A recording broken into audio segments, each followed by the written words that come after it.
मैं वक्त का बहुत पक्का आदमी हूँ। ये लो अपनी घड़ी, देख लो सब कुछ ठीक है या नहीं।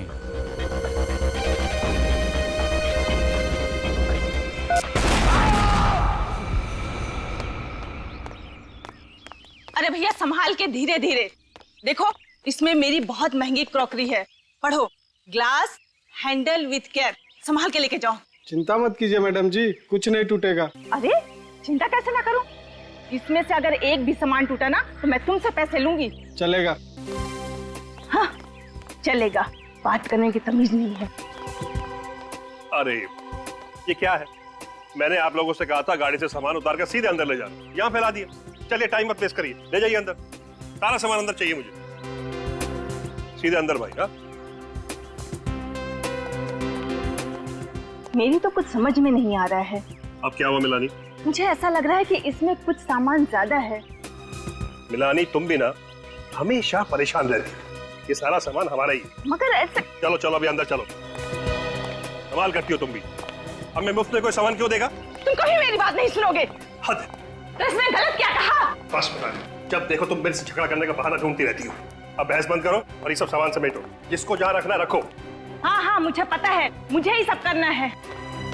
ये उठाओ, वहाँ रखो। वहाँ रखो।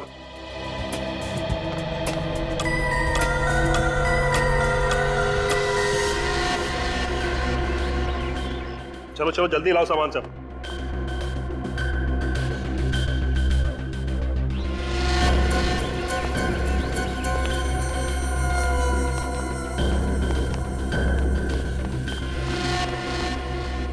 ठीक से खोला उसे।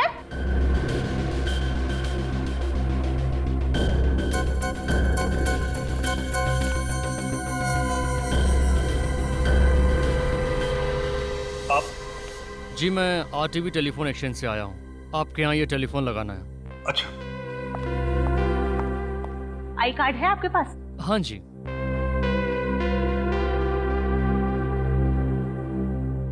चलो छोड़ो, आप आइए मेरे साथ। टेलीफोन बेडरूम में लगा लो, आइए। जी। अरे घड़ी क्या देख रही हो, काम करो जल्दी। इतना काम पड़ा है। मिलानी ये तो कह रहा है कि बेडरूम में टेलीफोन का कनेक्शन खराब हो गया, फोन यहीं हॉल में लगेगा। बेडरूम का कनेक्शन खराब है? जी मैडम। नहीं नहीं, हॉल में फोन मत लगाना। जब भी फोन बजेगा मुझे ही उठाना पड़ेगा। बेडरूम का कनेक्शन आज ही ठीक कर दो। माफ कीजिएगा मैडम, आज तो हो नहीं पाएगा।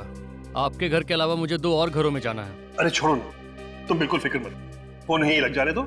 जब भी घंटी बजेगी मैं खुद आके उठाऊंगा। बस तुम उठाओगे? सुस्ती के पहाड़। जबान संभाल के बात करो मिलानी, जो मुंह में पक देती हो। जो तुम्हारे दिल में आए करो। हाँ। अरे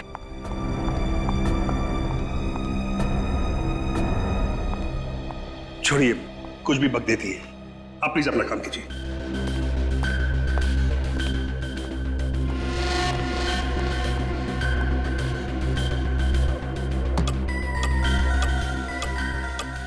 अब थोड़ा ही सामान बचा है, इसे कल सजाएंगे। जी। मिलानी तुम बिल्कुल फिक्र मत करो, हमारे पास वक्त ही वक्त है, आराम से सजा लेना। हाँ तुम तो बोलोगे ही, आखिर घर तो हमें ही सजाना है ना। तुम फिर से शुरू हो गई ना? क्यों, सच्ची बात कड़वी लगी? तुमसे तो बात करना ही बेकार है। हाँ, मैंने कहा ना, इनका कुछ नहीं हो सकता। रीमा, तुमने घर के सारे खिड़की दरवाजे बंद कर लिए ना? जी मैम साहब। ठीक है, तुम जाओ सो जाओ, मैं भी सो जाती हूँ। जी।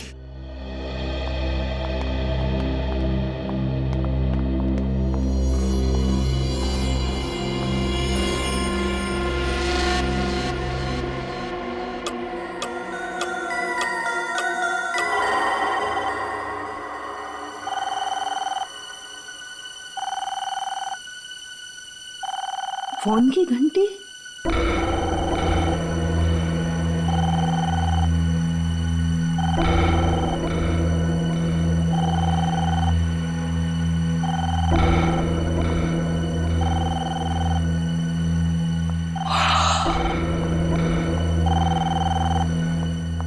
फोन लगाया नहीं कि फोन बजना शुरू। अभी तक तो पड़ोसियों से भी जान पहचान नहीं हुई। इतनी रात को किसका फोन हो सकता है? हेलो? मिलानी, मिलानी, ये क्या हो गया? सब खत्म हो गया। मिलानी, काश काश मैं गया होता वो फोन उठाने, तो ये सब कुछ नहीं होता। मिलानी, तुम जैसी भी थी मेरी पत्नी थी। मिलानी, तुम मेरी पत्नी थी। कैसे हुए इसे? कुछ नहीं पता साहब। मैं और मिलानी बेडरूम में सो रहे थे, फिर अचानक फोन की घंटी बजी। मिलानी फोन उठाने गई, फिर अचानक जोर से धमाका हुआ। मेरी नींद खुली, भागता बाहर आया, तब तक सब कुछ खत्म हो चुका था। खत्म हो चुका था सब कुछ। आप उस वक्त बेडरूम में थे? जी हाँ। और आप कहाँ थी? मैं रसोई घर में थी साहब, मैं भी सो ही रही थी। फोन की घंटी सुनाई नहीं दी आपको? नहीं साहब। सही है, देखिए फोन की हालत देख के तो नहीं लगता कि फोन के अंदर बॉम्ब लगाया गया होगा। तो ये बॉम्ब किस चीज में रखा गया होगा? अब कितने बजे थे जब बम फूटा? जी 2 बजे थे साहब।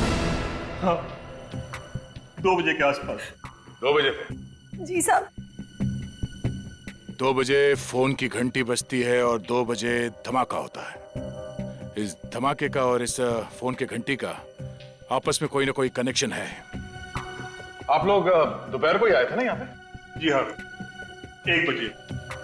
और ये सारा सामान आप लोग अपने साथ लेके आए थे? जी। अच्छा, आप लोगों को अपने सामान में कुछ अजीब लगा? कोई सामान जो आप लोगों का नहीं हो? साहब मुझे तो सब कुछ ठीक लग रहा था, लेकिन मिलानी बार बार एक बात बोल रही थी, सामान कुछ ज्यादा है, सामान कुछ ज्यादा है। सामान ज्यादा है? अच्छा ये बताइए कि पूरे दिन में कुछ भी ऐसा हुआ जो आपको अजीब सा लगा? अजीब? वो टेलीफोन वाला आदमी साहब? हाँ, वो टेलीफोन वाला आया था कनेक्शन के लिए। पहले वो बेडरूम में गया, उसने बोला वहां पॉइंट खराब है, फिर आके उसने यहाँ उसने कनेक्ट किया। पॉइंट खराब है? बेडरूम उस तरफ? हाँ। अच्छा, ये टेलीफोन वाला कितने बजे आया था? हमारे आने के कुछ टाइम बाद ही आया था। मतलब आप लोग यहाँ पे पहुंचे और उसी वक्त तो टेलीफोन वाला भी आया? जी। कमाल है। वही तो मैं भी सोच रहा हूँ सर। लेकिन उसे तो आपने ही बुलाया ना? नहीं, हमने नहीं बुलाया उसे। फिर आपने उसे घर में घुसने क्यों दिया? हमें लगा शायद हमारे एजेंट ने उसे भेजा होगा। नाम क्या था इस टेलीफोन वाले का? नाम? सर, टेलीफोन वाले ने झूठ बोला था सर। बेडरूम का कनेक्शन एकदम ठीक ठाक है। ओह, मतलब वो टेलीफोन वाला यहाँ बॉम्ब रखने के लिए आया था? हाँ सर, और ये सारी की सारी साजिश पहले से ही रची गई थी। 2 चीजों का पता करना होगा। एक तो ये बॉम्ब किस चीज में रखा गया था, और दूसरा वो फोन कॉल किसने किया था। आप जरा अपने एजेंट का नाम और सेल नंबर दीजिए हमें। इस बार हम 3 महीने का किराया एक साथ ही लेंगे। यस। हम लोग सीआईडी से। जी कहिए, क्या मदद कर सकते हैं हम आपकी? रोजविला तुम लोगों ने किराए पर दिया है ना? रोजविला मड़ वाला? हाँ भाई, तुम दोनों ने ही किराए पे दिया था ना वो विला, प्रतीक और मिलानी को। हाँ, हमने ही किराए पे दिया था रोज विला, मगर प्रतीक और मिलानी को नहीं सर। अच्छा, एक मिनट, क्या कहा तुमने? प्रतीक और मिलानी को नहीं? नहीं सर।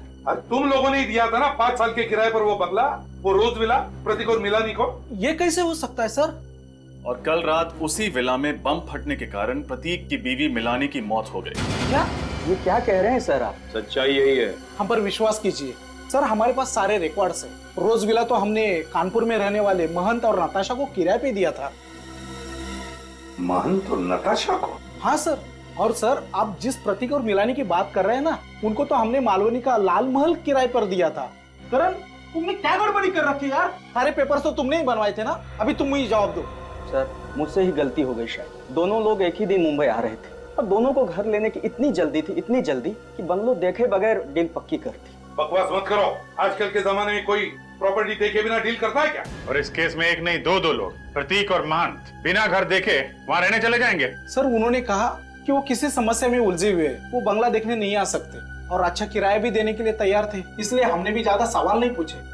सर इसीलिए कागजात बनाते वक्त मुझसे गलती हो गई और जल्दबाजी में बंगलों की अदला बदली हो गई। जल्दबाजी में बंगलों की अदला बदली हो गई। और वो बॉम्ब, रोज विला में जो बॉम्ब था, उसके बारे में क्या जानते हो? सर उस बम विस्फोट के बारे में हम कुछ नहीं जानते।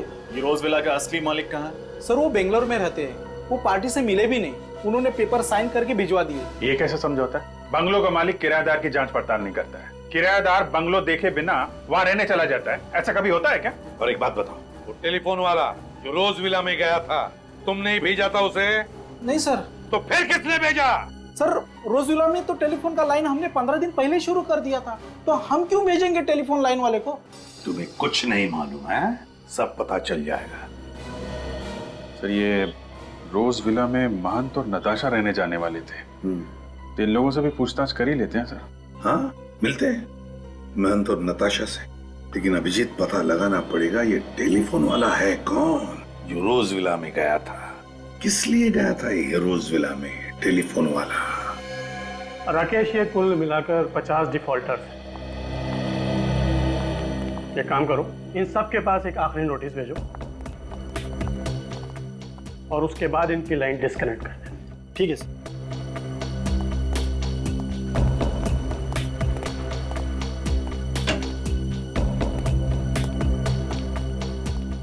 आप ही आरटीबी टेलीफोन एक्सचेंज के एरिया सुपरवाइजिंग मैनेजर हैं? जी मेरा नाम विवेन है सर।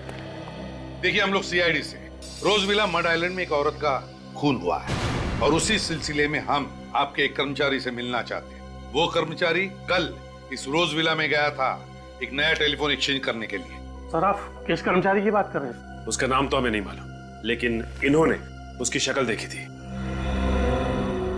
एक मिनट सर। मड आइलैंड के रोज विला में कल किसको नए कनेक्शन के लिए भेजा था? क्या 2 हफ्ते पहले नया कनेक्शन लग चुका है, ऑनलाइन चालू है? किसे भेजा था वहां पर? चंदर को। ठीक है उसे अंदर भेजो। साहब ये हमें मालूम था कि रोज विला में 2 हफ्ते पहले ही एक नया कनेक्शन हो चुका है और फोन चालू है, इसीलिए हम इस कर्मचारी से, इस चंदर से मिलना चाहते हैं। आपने मुझे बुलाया सर?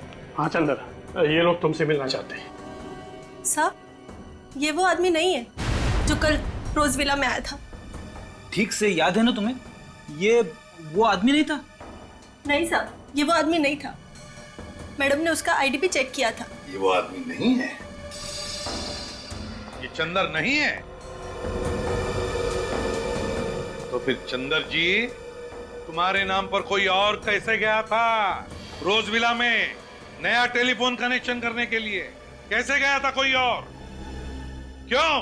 क्या तुमने तुम्हारा आइडेंटिटी कार्ड किसी और को दिया था? दिया था या नहीं? बताओ तुम्हारा आई कार्ड बताओ, बताओ तुम्हारा आई कार्ड। नहीं सर।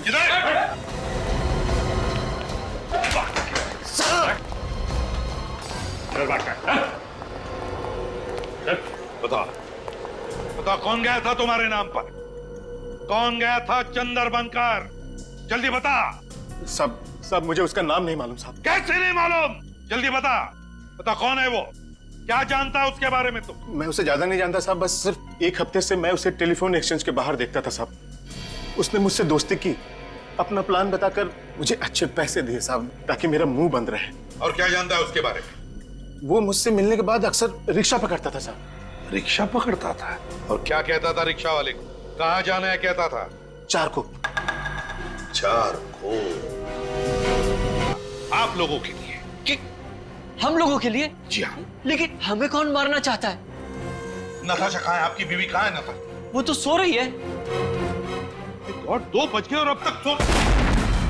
नताशा! नताशा! नताशा! नताशा! नताशा! नताशा! छोड़ दीजिए मुझे, छोड़ दीजिए मुझे नताशा के पास जाना है। मान जी थोड़ा आप नताशा के पास नहीं जा सकते। अगर आप गए तो कोई एविडेंस होगा तो नष्ट हो जाएगा। प्लीज हम आपका दुख समझते। प्लीज सचिन, फ्रेडी, देखो जरा गौर से, अच्छी तरह से देखो क्या मिलता है। नताशा,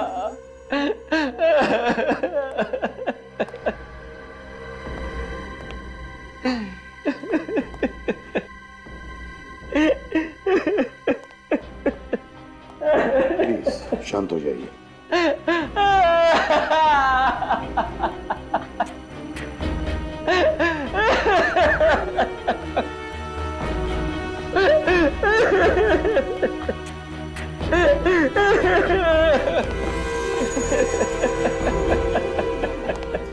सर, घड़ी के टुकड़े, अलग अलग घड़ियों के। इतने सारे घड़ियों के टुकड़े? मान जी, नताशा के कमरे में इतनी सारी घड़ियां कैसे? नताशा को नींद से उठने में तकलीफ होती थी, इसीलिए उठने के लिए वो 3-3 घड़ियों में अलार्म लगाती थी। 3-3 घड़ियों? तो कहीं बॉम्ब इन घड़ियों में तो नहीं फिट किया गया था? बात बताइए, क्या ये घड़ियां नताशा ने खरीदी थी? जी हाँ। कहाँ से खरीदी थी, आप बता सकते हैं? यही पास ही में एक दुकान है, नीड्स नाम की, वहीं से खरीदी थी। नीड्स? जरूर घड़ियों में कुछ गड़बड़ है। मिल गया। अरे साळुंखे, क्या पता चला, जरा हमें भी तो बता। अरे बॉस, सारा फर्नीचर इतना तहस नहस हो गया है कि मुझे फर्नीचर का एक एक टुकड़ा बहुत अच्छी तरह से चेक करना पड़ा, ये पता लगाने के लिए कि आखिर ये बम बना किस केमिकल से। ये देखो, ये है उस केमिकल का कार्बन चेन। कौन सा केमिकल है ये? सेस्पेक्स टॉक्सिन। सेस्पेक्स टॉक्सिन? हाँ, वैसे तो और भी केमिकल्स मिले हैं मुझे, लेकिन ये सेस्पेक्स टॉक्सिन केमिकल सबसे ज्यादा मात्रा में मिला। अब बॉस, ये सेस्पेक्स टॉक्सिन सबसे ज्यादा इस घड़ी पर मिला है। इतना ही नहीं, इस घड़ी पर मुझे उस बॉम्ब के डेटोनेटर के अंश भी मिले। इस घड़ी के टुकड़ों पर से? इसका मतलब है कि बॉम्ब घड़ी के अंदर फिट किया गया था। सर, कहीं ये घड़ी भी उन सामानों में से तो नहीं जिसे मिनाली ज्यादा सामान कह रही थी? हो सकता है। फ्रेडी, सचिन, काम करो, ये घड़ी के जितने भी टुकड़े हैं इन्हें जोड़ने की कोशिश करो। अब समझ में आ रहा है सर। जैसे इस घड़ी में 2 बजे इस घड़ी के अंदर रखा गया बॉम्ब ट्रिगर हुआ और फट गया। सर, ये कोई इत्तेफाक नहीं है कि रात 2 बजे फोन की घंटी बजती है, मिलानी उस फोन को उठाने के लिए हॉल में आती है और उसी वक्त बॉम्ब फट जाता है। हाँ अभिजीत, एक बहुत बड़ी साजिश है ये। बस पता लगाना चाहिए कि ये फोन किया किसने था, किसने किया था फोन। सर, मुझे तो इस काम वाली बाई पे शक है सर। उस टाइम से कहा था कि ठीक 2 बजे धमाका हुआ था, मगर उसने कोई घड़ी नहीं पहन रखी थी, तो एग्जैक्टली धमाका कितने बजे हुआ उसे कैसे पता? इस काम वाली बाई से फिर से पूछताछ करनी पड़ेगी, लेकिन एक बात तो पक्की है कि बॉम्ब घड़ी में ही फिट किया गया था, और जैसे ही घड़ी में रात के 2 बजे धमाका हो गया और मिलानी मर गई। एक बात और बात, ठीक ऐसा ही घड़ी वाला बॉम्ब सेम कॉम्पोजिशन का मुझे नताशा के घर के सामान में भी मिला है। और सर, इन दोनों बॉम्ब्स में से ये जो कीले, कांच और मेटल के टुकड़े मिले, ये तो किसी भी हार्डवेयर शॉप में से बड़ी आसानी से मिल सकते हैं। मतलब ये बॉम्ब देसी बॉम्ब है, क्रूड बॉम्ब? हाँ, ये क्रूड बॉम्ब ही है, और इसे बनाने वाला जरूर कोई नौसिखिया होगा, लेकिन हाँ, उसे इंजीनियरिंग की बड़ी अच्छी जानकारी होगी, क्योंकि इसने घड़ी की सुई को ही बॉम्ब का ट्रिगर बना लिया। इंजीनियरिंग की जानकारी? मतलब दोनों बॉम्ब एक ही तरीके से बनाए गए, एक ही तरीके से। पहला बॉम्ब फटा, मिलानी की मौत हो गई, और बिल्कुल 24 घंटे के अंदर ही अंदर दूसरा घड़ी का बॉम्ब फटा और नताशा की मौत हो गई। लेकिन एक बात है, ये सब कुछ जो हुआ वो उस करण, उस स्टेट एजेंट की गलती की वजह से, उसकी गलती की वजह से घर की अदला बदली हो गई। मिलानी भूल से रोजविला मतलब नताशा के घर में पहुंच गई और नताशा मिलानी के घर में। इसका मतलब है कि खूनी ने बॉम्ब नताशा के लिए बनाया था, नताशा के लिए, मिलानी के लिए नहीं। और जब उसे पता चला कि नताशा जिंदा है, तो ठीक वैसे ही बॉम्ब से उसने नताशा को भी मार दिया। तो ये देखिए, इस घड़ी के इस टुकड़े पे स्टिकर लगा हुआ है, लेकिन कुछ समझ में नहीं आ रहा कि क्या लिखा है इस पे। 1 मिनट मैं देखूं।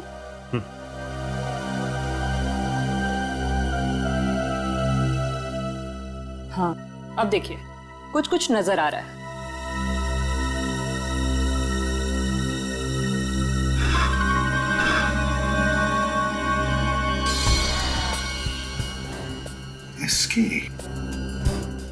एसके कैसा नाम है ये? एसके कहीं ये कोई कंपनी तो नहीं जहां पर ये घड़ी बनी है, या फिर कोई दुकान जहां से ये घड़ी खरीदी गई है? ठीक से साफ सफाई करो। ये देखो कहां पे धब्बे लगे, पोंछो इसे। एक्सक्यूज मी, जी कहिए सर। जरा ये स्टिकर देख, एसके, ये आपकी दुकान का है? एसके, जी हाँ सर। सर ये स्टिकर तो मेरे दुकान का ही है सर। और तो और ये जो घड़ी का टुकड़ा है, इस घड़ी को तो मैंने पिछले हफ्ते ही बेचा था सर। आपकी इस घड़ी में एक हथियारे ने बॉम्ब फिट किया था और उस बॉम्ब के फटने से एक औरत की मौत हो गई। ये क्या कह रहे हैं सर आप? बिल्कुल ठीक कह रहे हैं। आपको याद है किसको बेची थी आपने ये घड़ी? हाँ सर, एक आदमी आया था सर इसे खरीदने के लिए। ये देखो, वो आदमी ये था। हाँ सर, ये तो वही आदमी है सर। अच्छा, इसका नाम पता कुछ मालूम है आपको? नहीं सर, ये तो नहीं पता। कुछ और बता सकते हैं इस आदमी के बारे में? हाँ सर, याद आ गया। घड़ी खरीदते वक्त वो किसी से फोन पे बात कर रहा था सर। किससे किससे बात कर रहा था? सर ये तो पता नहीं। अच्छा, आपने उसकी बातें सुनी? क्या कह रहा था, कुछ याद है? वो चारकोप के बारे में कह रहा था। चारकोप? सर इस चंदर ने भी तुम्हें बताया था कि टेलीफोन एक्सचेंज के बाहर जो आदमी उससे मिलने आता था, वो भी रिक्शा वाले से चारकोप भी चलने के लिए कहता था। चलो चारकोप चलते हैं, शायद ये आदमी हमें वहीं पे मिलेगा।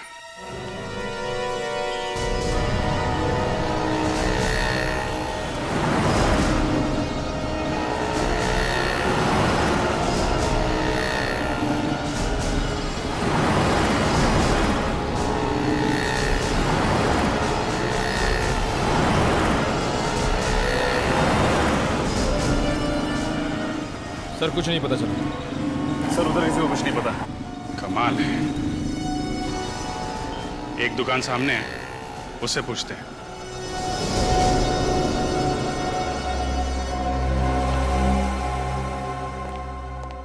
आप लोगों को क्या चाहिए साहब? हमारे सेठ बाहर गए हुए हैं। बाहर गए? जी साहब। कोई बात नहीं। आप जरा ये स्केच देखो, इस आदमी को देखा यहाँ आसपास? ये तो हमारे सेठ की तरह लग रहा है साहब। ये हमारे सेठ ही हैं। ये तो इनके सेठ निकले। खुद की इतनी बड़ी दुकान है। क्या नाम है तुम्हारे सेठ का? मकरंद साहब। मकरंद? जी साहब। निखिल, जरा वो टुकड़ा दिखाना इन्हें। ये देखिए।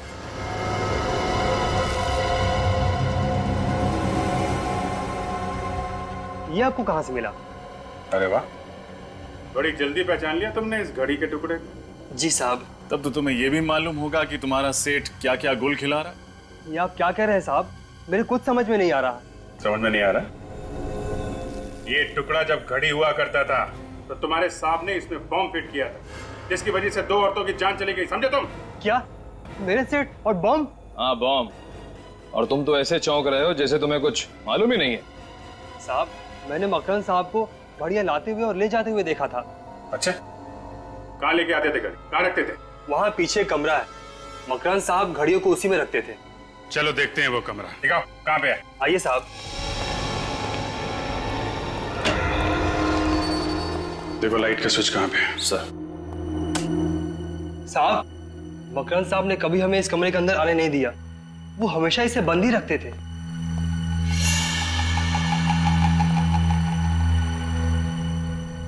My God.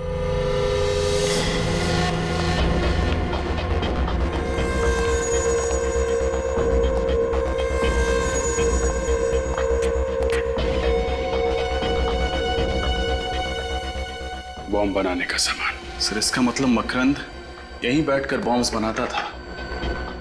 घड़ियों के अंदर फिट करता था। क्या ये सब? यहाँ इतना सब कुछ चल रहा था और तुम लोगों को कुछ पता नहीं चला? घड़ियां तो हमने देखी थी साहब, लेकिन उसके अंदर मकरंद साहब ने क्या हेरा फेरी की ये हमें मालूम नहीं पड़ा। सर, ये देखिए,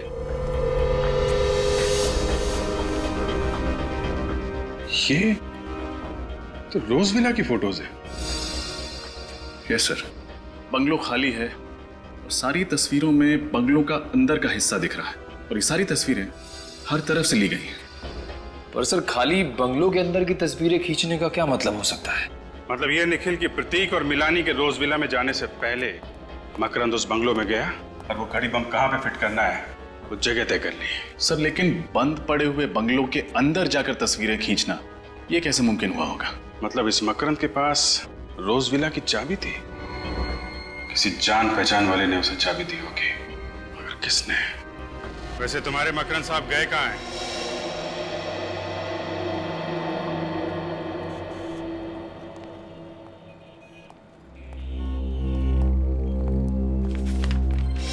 ये आप ही की दुकान का बिल है? जी सर, ये बिल मेरी ही दुकान का है। तो फिर इस पर जो 3 घड़ियां बेची गई है नताशा को, वो किसने बेची? शायद सोहन ने ये घड़ियां बेची थी सर। तो बुलाओ इस सोहन को। वो आज काम पे नहीं आया सर। काम पे नहीं आया? क्यों? देखिए ना, परसों ही उसे काम पे रखा था और कल से गायब है। परसों काम पे रखा, परसों उसने घड़ियां बेची और कल से काम पे नहीं आ रहा है। कमाल है सर। लेकिन सर, जो घड़ियां नताशा जी को उसने बेची थी वो हमारे स्टॉक में थी ही नहीं। क्या मतलब है आपका? वो घड़ियां सर, घड़ियां। मैंने उसे पूछा भी कि वो घड़ियां कहाँ से लाया, तो उसने बताया कि हमारे स्टॉक में ही पड़ी थी। अगर तुम्हारे स्टॉक में नहीं थी तो फिर तुमने माना कैसे? अब सर, नताशा जी को वो पसंद आ गई थी, माल बिक रहा था, पैसे आ रहे थे, तो मैंने बहस नहीं की। तुम्हारी इस लापरवाही की वजह से क्या हुआ मालूम है? नताशा की मौत हो गई। Sorry sir. सॉरी अभिजीत, ये सोहन जानता था कि नताशा यहीं पर आएगी, इसी दुकान में, तो 3 घड़ियां खरीदने के लिए। इसलिए इस सोहन ने ये घड़ियां बॉम्ब फिट करवा के बाहर से ले ली और यहाँ ला करके उसे बेच दी। मतलब सब कुछ पहले से ही तय था? हाँ, सब कुछ पहले से ही प्लान था। सोहन का पता है तुम्हारे पास? जी सर, उसने जिस नंबर से मुझे फोन किया था वो नंबर मेरे मोबाइल में होगा। नंबर दो जरा। जी, 03622 91919 919। जी सर, क्या हुआ? ये नंबर तो स्टेट एजेंट करण का है। करण का? हाँ सर, उस दिन जब हम लोग ऑफिस में गए थे तो मैंने उससे नंबर ले लिया था। लगाओ इसे, देखते हैं।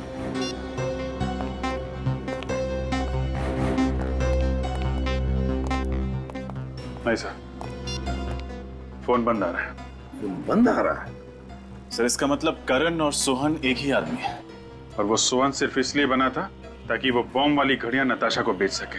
हाँ अभिजीत, मुझे तो लगता है मकरंद को रोज विला की चाबी भी इसी करण ने दी और नताशा की मौत का कारण भी यही है, ये करण। इस करण को उठाते हैं।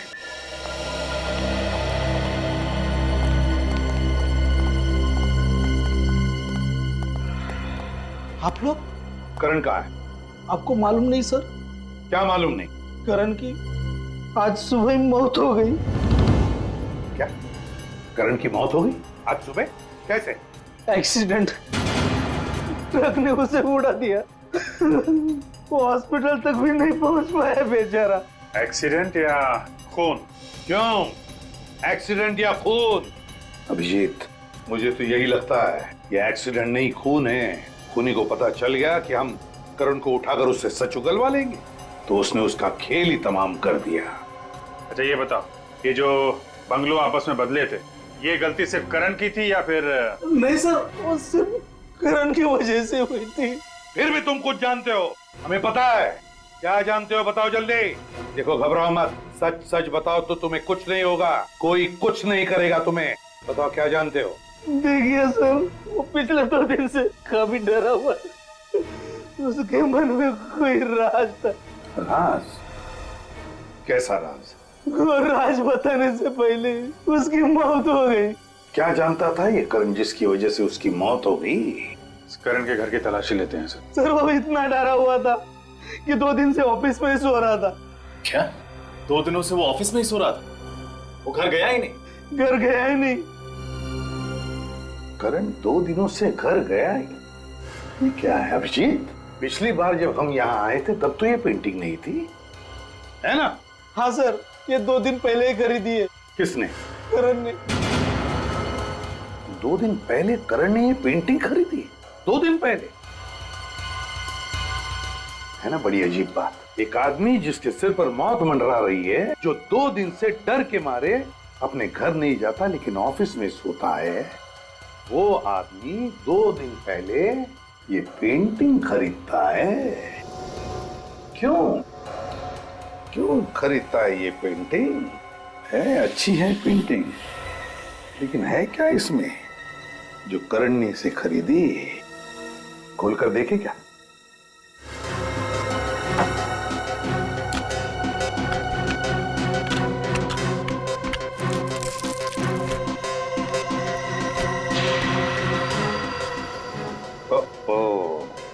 ये क्या है? Blank envelope. कुछ है इस एनवलप में।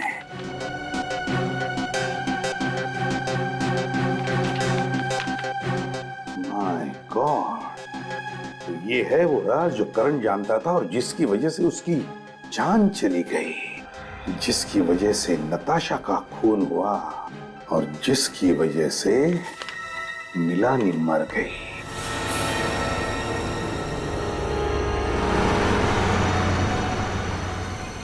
सोलापुर की इतनी सारी बसें निकल गई, लेकिन ये मकरंद अब तक दिखाई नहीं दिया।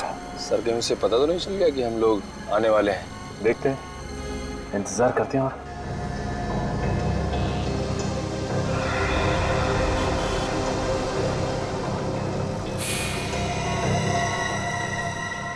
वो देखो नहीं, चश्मे वाले के बगल में वो आदमी बिल्कुल मकरंद जैसा लग रहा है। हाँ सर, शायद ये मकरंद ही है। चलो जल्दी आओ।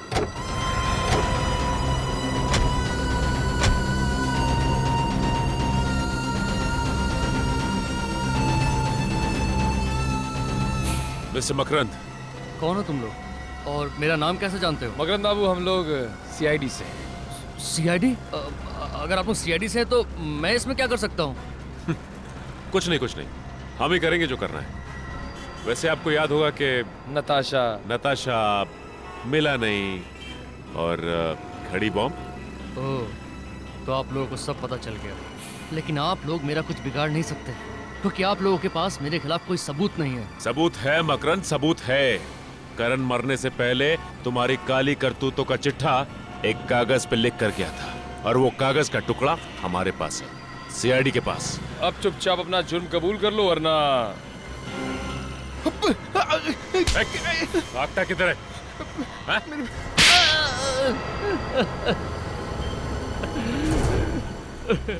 हाँ, मैं ही जिम्मेदार हूँ मिलानी, नताशा और करण के खून का। ये सारे खून तुमने किए क्यों? पैसों के लिए। करण को किसी तरह पता चल गया कि मुझे बॉम्ब बनाने आता है। बस उसने मुझे ढूंढ निकाला और कहने लगा कि एक आदमी है जो मुझे घड़ी बम बनाने के लिए मुंह मांगी रकम देगा। और फिर तुमने बड़ी सफाई से तो फोन मिलानी के घर के हॉल में फिट कर दिया ताकि फोन उठाने आए और उसकी मौत हो जाए। हाँ, पहले मैंने रोज विला के अंदर घुसकर अच्छी तरह जांच पड़ताल की और फिर जिस दिन प्रतीक और मिलानी वहां रहने आए, मैंने चुपके से वो घड़ी वाला कार्टून टेम्पो के अंदर रख दिया। और बाद में जब मैं टेलीफोन वाला बनकर अंदर गया तो उस वक्त मैंने देख लिया कि घड़ी वहीं लगी हुई है। तब मैंने ये ठान लिया कि मैं फोन हॉल में ही लगाऊंगा। और जिस दुकान से नताशा ने घड़ियां ली थी उसमें भी बम मैंने ही लगाया था। और करण की मौत को तुमने बड़ी सफाई से एक्सीडेंट का रूप दे दिया। करना पड़ा, क्या करता। वो आप लोगों के सामने अपनी जबान खोलने वाला था, इसलिए उसे भी रास्ते से हटाना ही पड़ा। और ये सब कुछ करने के लिए तुम्हें पैसे किसने दिए? पैसे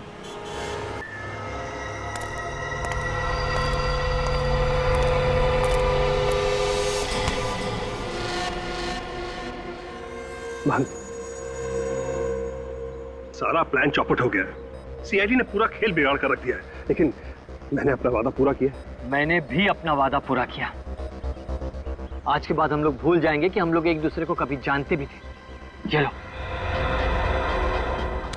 अलविदा। प्रतीक, नहीं, बैग को हाथ मत लगाओ। पीछे हटो, बैग खोलना नहीं, पीछे हटो। संभाल के।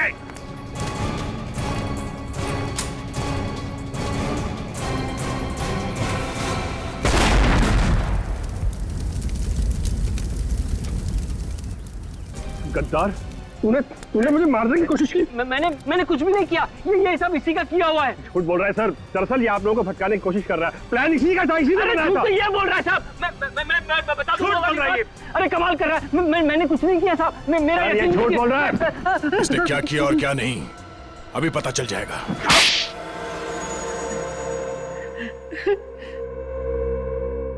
अब 3 मिनटों में तुम्हारी कहानी हम सुनाएंगे। मिलानी, नताशा, करण, तीन लोगों का खून किया है तुम लोगों ने, और तुम लोगों ने सीआईडी को झूठ बोला। हमारे सामने एक दूसरे को पहचानने से इनकार कर गए। हाँ, मगर तुम लोग 1999 से एक दूसरे को जानते थे। तुम लोगों ने मिलकर एक फैक्ट्री शुरू की, और जब धंधे में नुकसान हुआ तो दोनों अलग अलग हो गए। प्रतीक तुम गए दार्जिलिंग और महंत तुम गए कानपुर। क्यों? लेकिन वो फैक्ट्री किसकी होगी इसका कोई नतीजा नहीं निकला। तो प्रतीक जी, आपने सोचा कि क्यों ना महंत जी की मौत हो जाए तो सारी फैक्ट्री आपके नाम। और फिर एक दिन अचानक तुम दोनों दोस्त बन गए और ये गहरी साजिश रची। और ये हमें कैसे पता चला? करण से। करण जो कई साल पहले तुम दोनों का नौकर हुआ करता था, उसी ने तुम दोनों का काला चिट्ठा लिख कर रख दिया कागज पर हमारे लिए, समझे? 3 मिनट खत्म। अब तुम लोग बोलोगे और हम सुनेंगे। सही कहा आप लोगों ने, ये सब इस प्रतीक का शुरू किया हुआ है। ये हमारी फैक्ट्री की प्रॉपर्टी बेचना चाहता था। हाँ, मिलानी मुझ पर दबाव डाल रही थी क्योंकि हमारा कर्जा सर के ऊपर चढ़ चुका था। बस इसीलिए। इसलिए क्या? इसलिए इसने प्लान बनाया। इसे पता था कि हम लोग मुंबई आ रहे हैं। मुझे और मेरी बीवी नताशा को जान से मारने के लिए मकरंद की मदद से इसने रोज विला बंगलो में बॉम्ब प्लांट किया। मिस्टर प्रतीक, तुम्हें तो मालूम था कि रोज विला में बॉम्ब लगा हुआ है, फिर तुम अपनी पत्नी के साथ वहां रहने क्यों चले गए? सर, मिलानी की रोज रोज की नोक झोंक से मैं परेशान हो चुका था, थक चुका था।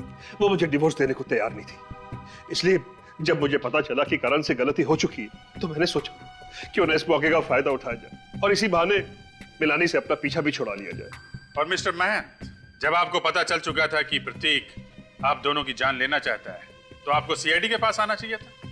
आप हमारे पास क्यों नहीं आए? क्योंकि ये भी दूध का धुलावा नहीं है सर। मिलानी के मौत के कुछ घंटों बाद ही इसने मुझे फोन पर धमकी दी और हमारी पुरानी जगह पर मिलने को कहा। कुछ साबित नहीं कर पाओगे मान तुम, इससे कोई फायदा नहीं होने वाला। बिना मेरे फायदे के मैं अपना वक्त बर्बाद नहीं करता प्रतीक। नेवर। तुमने मुझे और मेरी बीवी नताशा को बॉम्ब ब्लास्ट में उड़ाने का बहुत अच्छा प्लान बनाया था, मगर भला हो उस करण का जो उस बॉम्ब ब्लास्ट में तुम्हारी बीवी मिलानी ही मारी गई। सोचो प्रतीक, सोचो, अगर यही बात मैंने सीआईडी को बता दी तो बता क्यों नहीं देते? बिजनेसमैन हूं ना, हर बात में सबसे पहले अपना फायदा सोचता हूं। अच्छा, तो मुझे बचाकर तुम्हें क्या फायदा होने वाला? ना, सिर्फ मुझे ही नहीं, तुम्हें भी। हम दोनों को बहुत बड़ा फायदा हो सकता है अगर तुम मेरा छोटा सा प्रस्ताव मान लो तो। कैसा प्रस्ताव? देखो प्रतीक, हम दोनों ने मिलकर पार्टनरशिप में बिजनेस शुरू किया था, ये सोचकर कि करोड़ों कमाएंगे, ऊंचाई तक पहुंचेंगे। आज हम लोग ऊंचाई तक तो पहुंच गए, मगर नीचे करोड़ों का कर्जा है। ये सारी मुसीबतें टल सकती है प्रतीक, अगर तुम मेरी बात मान लो तो। देखो मान, जो कहना है साफ साफ कहो।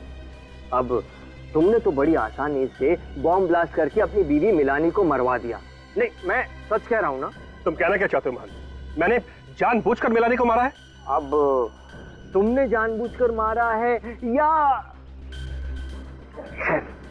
खैर छोड़ो इन बातों को, और मेरी एक छोटी सी और आसान सी बात सुनो।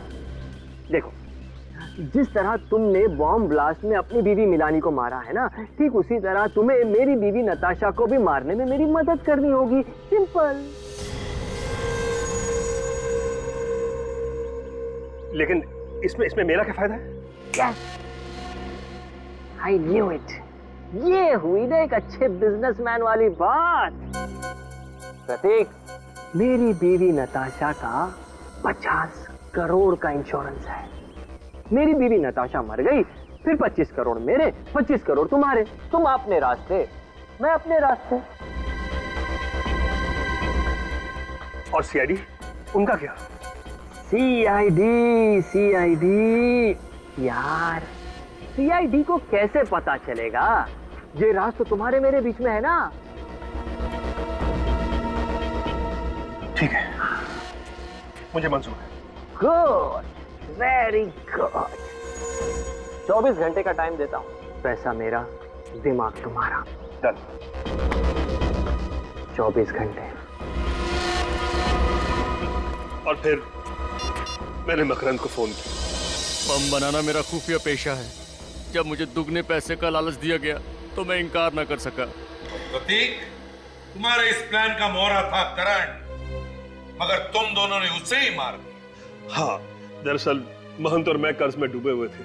दोनों को पैसों की सख्त जरूरत थी और करण, उसको शक हो गया था कि ये हम दोनों की मिलीभगत है। प्रतीक, तुमने अपने फायदे के लिए करण का इस्तेमाल किया और मान तुमने प्रतीक का। नताशा की मौत के बाद ब्रीफकेस में बॉम्ब रख के तुमने प्रतीक को दिया ताकि ये ऊपर पहुंच जाए और इंश्योरेंस के 50 करोड़ रुपए तुम अकेले हजम कर जाओ। नहीं सर, इरादा तो ऐसा नहीं था।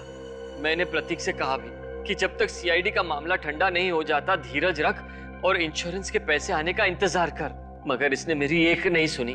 अब इसके हिस्से के इंश्योरेंस के 25 करोड़ रुपए मैं अपनी जेब से तो दे नहीं सकता था, इसीलिए। वक्त के साथ खेलने का बड़ा मजा आता है ना तुमको।